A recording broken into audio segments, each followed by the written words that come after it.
दोस्तों इमेजिन कीजिए इंडिया की बड़ी बड़ी कंपनी जैसे टाटा और रिलायंस इंडिया को छोड़कर बाहर किसी और कंट्री में खुद को रजिस्टर कर लेती है। अब आप मुझे बताइए कि इसका हमारी इकोनॉमी पर क्या असर पड़ेगा। जाहिर सी बात है कि ये कंपनीज हमारी इकोनॉमी के लिए काफी ज्यादा इंपॉर्टेंट है, तो इसका हमारी इकोनॉमी पर एक नेगेटिव असर पड़ेगा और हमारी इकोनॉमिक ग्रोथ भी स्लो हो सकती है। अब ये तो एक इमेजिनरी सिचुएशन थी, बट ठीक ऐसा ही कुछ हो रहा है पिछले 35 सालों से यूएसए के अंदर।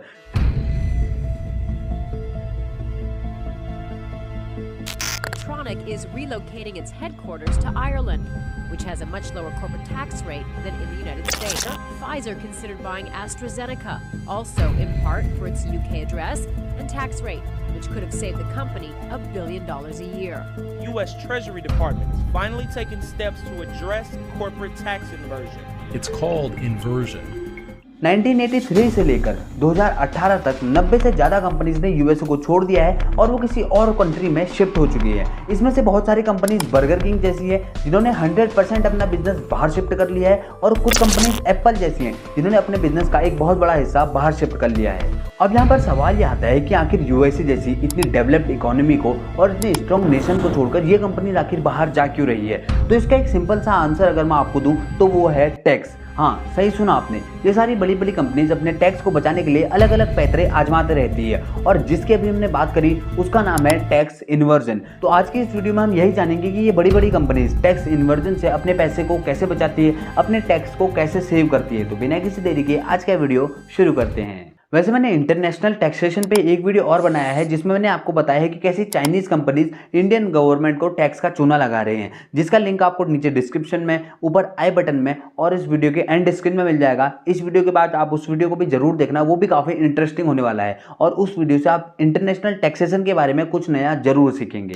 अब वीडियो में आगे बढ़ते हैं। टैक्स इन्वर्जन को अगर आप अच्छे से समझना चाहते हैं तो उससे पहले आपको इंटरनेशनल टैक्सेशन का एक बेसिक नॉलेज होना बहुत ज़्यादा जरूरी है। तो पूरी दुनिया के लगभग सारे ही देश दो टाइप के टैक्स सिस्टम को फॉलो करते हैं, जिसमें से पहला है टेरिटोरियल टैक्स सिस्टम और दूसरा है वर्ल्ड वाइड टैक्स सिस्टम। अब एक एक करके एक अच्छे से आसान से एग्जाम्पल के साथ इन दोनों को हम समझते हैं। अब पहले समझते हैं वर्ल्ड वाइड टैक्स सिस्टम को। इस टैक्स सिस्टम का सीधा सा मतलब यह है कि अगर आपकी कंपनी किसी ऐसे देश में रजिस्टर्ड है जहां वर्ल्ड वाइड टैक्स सिस्टम लागू होता है, तो अगर आपकी कंपनी की कोई दूसरी सब्सिडियरी फॉरेन में भी है तो उसके प्रॉफिट पर भी वो कंपनी टैक्स लगा सकती है। एक एग्जांपल से अच्छे से समझाता हूँ। मान लेते हैं कि मेरी एक कंपनी है केएस बेस्ट प्राइवेट लिमिटेड जो कि इंडिया में रजिस्टर्ड है, और मान लेते हैं कि इंडिया में एक वर्ल्ड वाइड टैक्स सिस्टम लागू है जो कि असलियत में भी अभी लागू हो रखा है। तो मान लेते हैं कि मेरी कंपनी ने फॉरेन की अपनी एक सब्सिडियरी पर 100 करोड़ का प्रॉफिट अर्न किया, और उस कंट्री में जो टैक्स रेट है वो है 20% और इंडिया में जो टैक्स रेट है मान लेते हैं कि वो 30% है। तो पहले तो 100 करोड़ के प्रॉफिट पर मेरे को उस कंट्री में 20 करोड़ रुपया टैक्स देना पड़ेगा। फिर अगर उस प्रॉफिट को अपने देश लाता हूँ तो मेरे देश में तो वर्ल्ड वाइड टैक्स सिस्टम चालू है, तो मुझे उस पर एडिशनल टैक्स देना होगा। पर यहाँ पर मुझे पूरा का पूरा 30% 80 करोड़ पे नहीं देना होगा। मेरी कंट्री की सरकार मानेगी कि मैंने एक्चुअल अर्निंग करी है 100 करोड़ की, जिसमें 20% टैक्स तो मैं वहाँ दे चुका हूँ, तो बचा हुआ 10% मैं इंडियन गवर्नमेंट को दूंगा, यानी कि 10 करोड़, और मेरा एक्चुअल जो प्रॉफिट आएगा वो आएगा 70 करोड़। पर वहीं जो टेरिटोरियल टैक्स सिस्टम है वो जो इसका ठीक उल्टा है। वो कहता है कि आपकी फॉरेन इनकम पर हमारा कोई अधिकार नहीं है, वहाँ अगर आपने उस कंट्री में टैक्स दे दिया तो सही है, और आपकी बची हुई इनकम वो पूरी की पूरी आपकी है। अब इसी एग्जांपल को आगे बढ़ाते हैं। मान लेते हैं कि इंडिया में टेरिटोरियल टैक्स सिस्टम होता, तो मेरी उस दूसरे देश की जो इनकम हो रखी है वहाँ पर मैं 20 करोड़ रुपया वहाँ टैक्स देता, उसके बाद जो बचा हुआ 80 करोड़ है वो मेरा पूरा का पूरा प्रॉफिट होता और उसको मैं अपने बिजनेस एक्सपेंशन में यूज करता। तो यहाँ पर आपने देखा कि जो टेरिटोरियल टैक्स सिस्टम है वो बिजनेसेस को ग्रो करने में और उनकी प्रॉफिटेबिलिटी को इंक्रीज करने में काफी ज्यादा मददगार होता है, और इससे बिजनेसेस को काफी ज्यादा हेल्प होती है। तो अब तक तो आप समझ ही गए होंगे कि क्यों ये यूएस की कंपनीज यूएसए को छोड़कर दूसरी कंट्रीज में जा रही थी। इसका कारण था world wide tax system. US की कंपनीज को अपनी फॉरेन इनकम पर भी यूएसए में टैक्स देना पड़ता था, और इसी टैक्स को बचाने के लिए ये कंपनी यूज कर रही थी टैक्स इन्वर्जन टेक्निक को।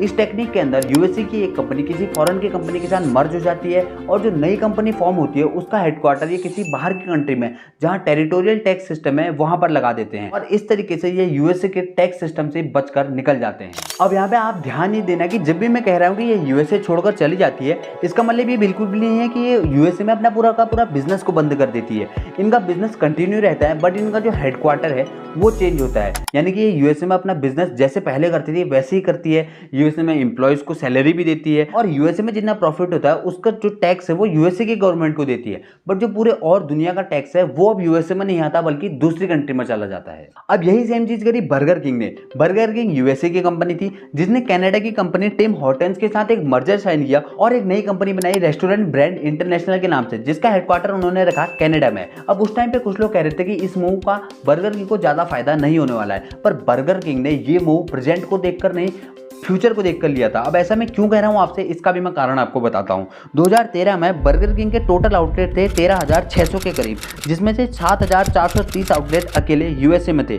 पर 2020 में बर्गर किंग के टोटल आउटलेट बढ़कर हो गए हैं 18,600 के करीब, पर 2020 में जो यूएसए में आउटलेट की संख्या है वो बढ़ी है सिर्फ 7,500 तक। तो बर्गर किंग को पता था कि यूएसए में वो अपना फुल एक्सपेंशन कर चुके हैं और अब जो आगे को बिजनेस एक्सपेंड होने वाला है वो बाहर की कंट्रीज में होने वाला है, और बाहर की कंट्रीज का प्रॉफिट ज्यादा से ज्यादा सेव हो सके इसके लिए उन्होंने किसी ऐसी कंट्री को चुना जिसमें टेरिटोरियल टैक्स सिस्टम होता है। और ये एक बहुत बड़ा एग्जांपल भी है कि कैसे बिजनेसेस अपने फ्यूचर को सेव करने के लिए अभी से बड़े बड़े स्टेप लेते रहते हैं। पर अब उन कंपनीज का क्या जो यूएसए से बाहर तो नहीं जाना चाहती है पर वो टैक्स सेव करना चाहती है, तो यहाँ पर गेम में आता है एप्पल, क्योंकि एप्पल ने बिना यूएस से बाहर गए अपना करोड़ों का टैक्स सेव कर रखा है। अब ये उसने कैसे किया अभी आपको बताता हूँ। 2015 में एप्पल की यूएसए वाली कंपनी ने एप्पल की आयरलैंड वाली कंपनी को $300 बिलियन के इंटेलेक्चुअल प्रॉपर्टी राइट्स को बेचा था।